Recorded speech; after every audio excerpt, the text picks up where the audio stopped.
Halo semuanya, balik lagi ya di pelajaran ekonomi. Kali ini kita akan membahas tentang materi manajemen. Oke, nah sebenarnya apa sih manajemen itu? Kata manajemen berasal dari bahasa Prancis kuno yang artinya memiliki kemampuan untuk mengatur. Oke, menurut Ricky W. Griffin atau yang biasa kita kenal dengan Griffin, mendefinisikan manajemen sebagai suatu proses direncanakan, diorganisasikan, dikoordinasikan, baru dikontrol. Semuanya ini adalah untuk mencapai sasaran atau goals yang efektif dan efisien. Selanjutnya, menurut Knotts dan O'Donnell, mendefinisikan manajemen sebagai penyelesaian pekerjaan melalui kegiatan dari orang lain. Jadi kita bergantung pada kegiatan orang lain yang menyelesaikannya dan kita yang memfinishnya atau yang mengatakan bahwa pekerjaan itu oke atau enggak. Nah, menurut George R. Terry yang sering keluar di ujian, manajemen adalah pencapaian tujuan yang ditetapkan terlebih dahulu dengan dipergunakan kegiatan orang lain. Yang harus kalian ingat di Ricky W. Griffin ini, Harold Knotts dan George R. Terry. Ketiga ini biasanya sering keluar saat ujian. Oke, sekarang kita mau lihat fungsi manajemen. Apa aja sih fungsi manajemen itu? Nah, menurut George R. Terry, fungsi manajemen itu ada 4. Ada planning, ada organizing, ada actuating, dan ada controlling. Nah, kita bahas satu-satu dulu ya. Yang pertama ada perencanaan atau planning.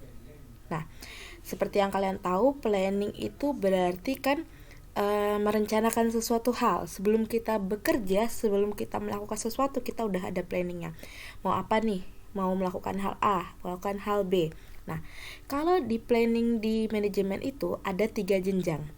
Ada jenjang atas, jenjang menengah, dan jenjang bawah. Maksudnya apa ini Mbak jenjangnya?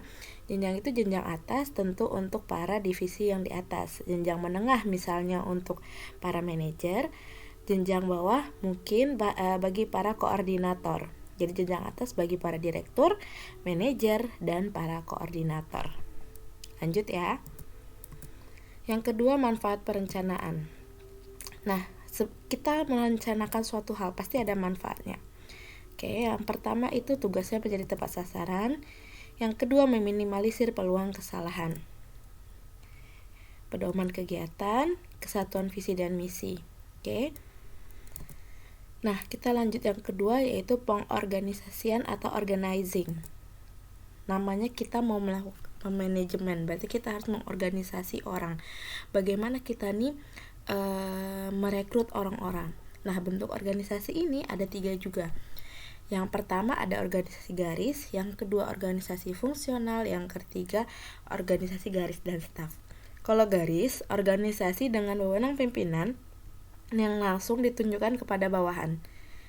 Kalau fungsional, ingat aja kalau garis berarti atas ke bawah. Kalau fungsional disusun berdasarkan sifat dan jenis fungsi.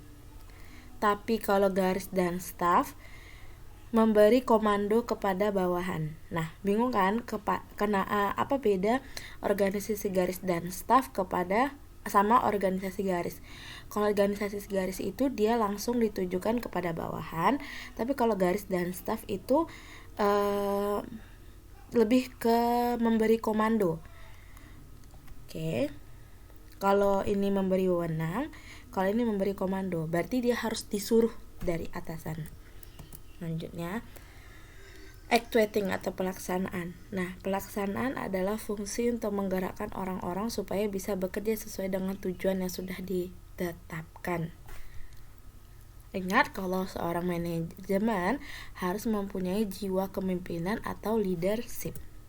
Nah, ada 3 gaya dalam pelaksanaan kepemimpinan. Yang pertama, otoriter. Yang kedua, demokratis. Yang ketiga, bebas. Pengawasan atau controlling.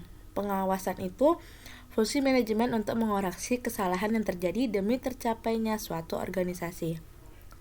Ya. Jadi harus ada pengawasan nih dari kita sebagai manajer. Bagaimana sih keadaan atau kinerja teman-teman kita yang di bawah kita.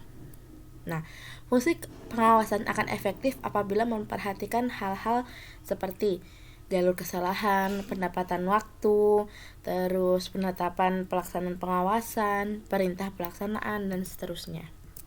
Nah, sekarang kita lanjut ke unsur manajemen. Unsur manajemen tersebut dikenal dengan 6M.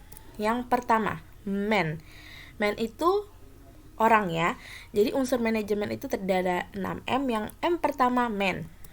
M kedua money atau uang. M ketiga material atau bahan jadi. Bahan jadi atau bahan setengah jadi.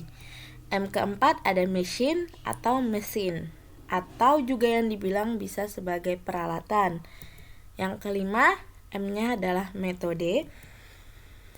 Yang keenam adalah market atau pasar, di mana organisasi menyebarluaskan atau memasarkan produknya. Next lagi ya. Bidang manajemen. Kita sering dengar ya tentang bidang-bidang manajemen. Apa aja sih sebenarnya bidang manajemen itu yang terstruktur ya? Yang pertama adalah manajemen produksi. Manajemen produksi gunanya untuk memanajerin bagian produksi. Bagaimana bagian produksi bisa secara tepat guna sesuai dengan jadwal yang di-schedule oleh manajer produksi, pengerjaan produksinya. Manajemen pemasaran. Nah, kalau manajemen pemasaran ini pola pikirnya adalah bagaimana agar omset, agar pemasaran barang yang dijualkan itu meningkat. Yang ketiga, manajemen keuangan. Manajemen keuangan ini adalah berpikirannya seperti ini. Bagaimana agar keuangan itu tidak defisit? Bagaimana cara menekan pengeluaran dan meningkatkan pendapatan? Manajemen personalia. Manajemen personalia bisa juga kalian dengar dengan manajemen atau manajer HRD, Human Research Development.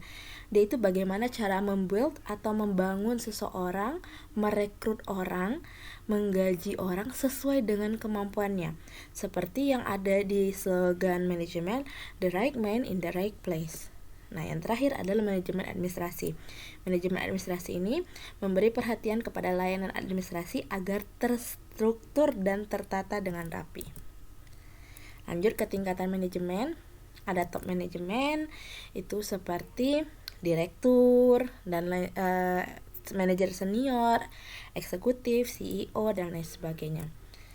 Middle management sebagai contohnya manajer, terus kepala klinik, dekan di universitas. Nah, selanjutnya ada lower management. Lower management ini lebih ke koordinator atau supervisor, atau lebih kita dengar juga sering seperti mandor.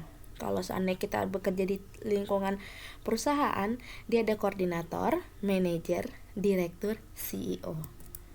Lanjut ya. Oke, cuma sampai situ aja untuk materi manajemen. Terima kasih, selamat malam.